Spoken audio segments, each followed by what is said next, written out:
Hello and welcome again to the Chassis Variant series with myself, Critical Rocket, and we're still on the Battlemasters.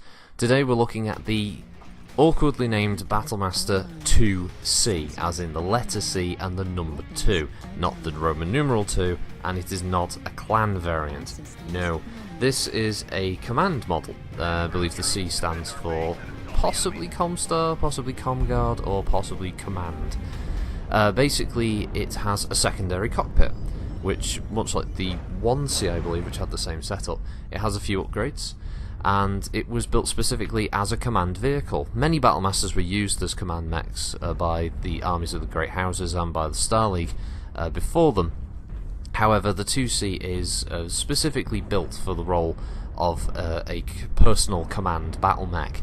Essentially, the second cockpit allowed the commander to keep in communication with his units, be able to use a command console, issuing orders and such, while the pilot would be the one who would be keeping an eye out for threats, attacking and engaging enemies, or retreating when necessary.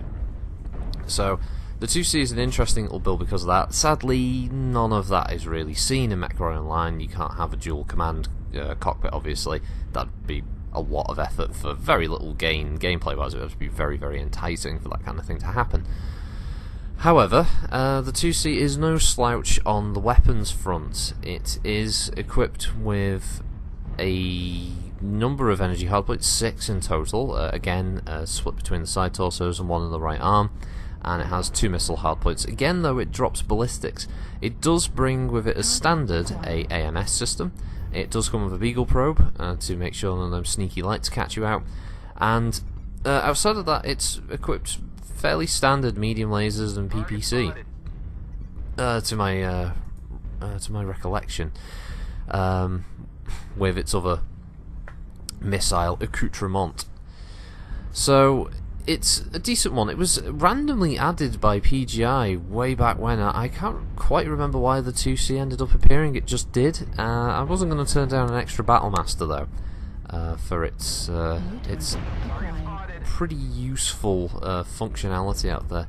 It was interesting just because it came with the beagle probe and the command. I believe it comes with the command console. I'll have to double check that now. If I remember correctly, it does. And you know what? Let's Smurfy this while I'm recording. So let's load up the Smurfy. ERPPC, SRMs, heat sinks, beagle probe, right? No command oh yeah, sorry, there is, yeah, so there's a command console on the head, it's got the AMS, yeah, there we go, it just has an ERPPC, so it has a very small amount of loss tech, but still has single heat sinks. That's the difference with the Battlemaster 2C. So, yeah, it's got the few benefits from the Innosphere command console, obviously after they were changed with the update of targeting computers and stuff for the clans, and the beagle probe, largely useless, with no streaks or anything to really back it up. It can't really do much with the beagle probe other than allow other mechs to know it's there. I would recommend picking it up though. It's not a bad model. It's nice to actually have a mech that comes default with something like the command console. You don't have to stick it in there yourself. It's pretty generous with weaponry as well. It can engage targets at all ranges, and yeah, it's Battlemaster. It's pretty cool. The missiles are on the left torso as well, so most of your weapons are heavily weighted in that side, so if you're playing it with a standard engine, you want to protect your left side rather than your right, more so. The right side does still have 3 energy hardpoints, but you're going to lose all your missiles if that side gets blown off. Within lore, it was a mech that was sent to the Draconis Combine, I believe during the War of 3039, where they used it to good effect. Where actually, to be honest, Draconis Combine used a lot of their stuff to good effect in the War of 3039. It was kind of embarrassing for Davion and Steiner when they were trying to attack them. For that reason, Kurita have a particularly strong affinity with use of the Battlemasters.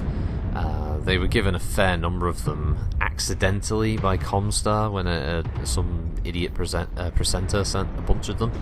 Not this particular model, but they were sent a bunch of fresh Battlemasters, and that's how they ended up obtaining a large number of them, which did come in great use during the War of 3039, and kept Kurita's stockpile quite high at a time where they didn't really have many.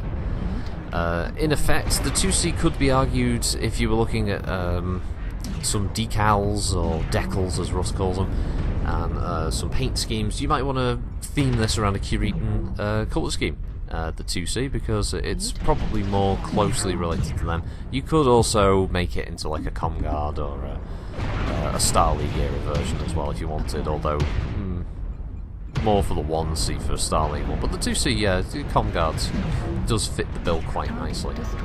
As far as this match went, it was pretty decent. It was an incursion match that actually turned into more of a fight outside the bases. Didn't seem to be much of a rush for the batteries or anything. It was mostly just a horrible slaughter, which I was happy to partake in. Personally, I find the pub queue solo drops to be far more balanced than the group stuff. I think the group stuff is in dire need of some kind of fix by Russ and Co. If there's any way that those guys could fix the drops in the group queue, it would be much appreciated. It's a complete turn off at the moment, wanting to go into a group of anything larger than 4, and even as a 4-man, you still risk running into just complete stomp teams, and how a 4-man is supposed to somehow counterbalance like a full 8-man, a 10-man, a 12-man is beyond me, and I don't know why the matchmaker is so bad at linking people like that, but it's how it's been for a long time. Yeah. Struggling with anything else to say. There's not really anything else lore related to it. Battlemaster 2C is a decent mech, although you'll have picked up by now that most Battlemasters follow a very similar kind of theme, and that theme is it has a lot of energy in the side torsos. It comes with a fair amount of firepower.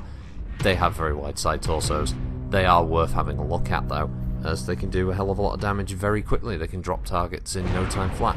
And, before I forget, obviously there is no new tech. This video, as with all my Battlemaster videos, were recorded prior to the new tech drop. Everything past Battlemasters will be new tech, which means it'll be a very different set of videos, very different set of circumstances, and probably less wins on my side, I would imagine. So, yeah, it'll be interesting to see how the chassis series sort of ends for the Inner Sphere side of things, and then at some later date I'll start with the clan ones, after having to rebuild my resources after this series is finished, because trust me, buying something like 15 or 20 assault mechs is going to cost a lot of C-bills that I do not have. So thanks for watching again, as always. Let me know what you think about the Battlemasters, any variants that you particularly like, you found fun. If you like this one or you don't like this one, let me know, and I'll see you in the next chassis vid. Thank you very much for watching, and have a good one. Bye! Heat level critical.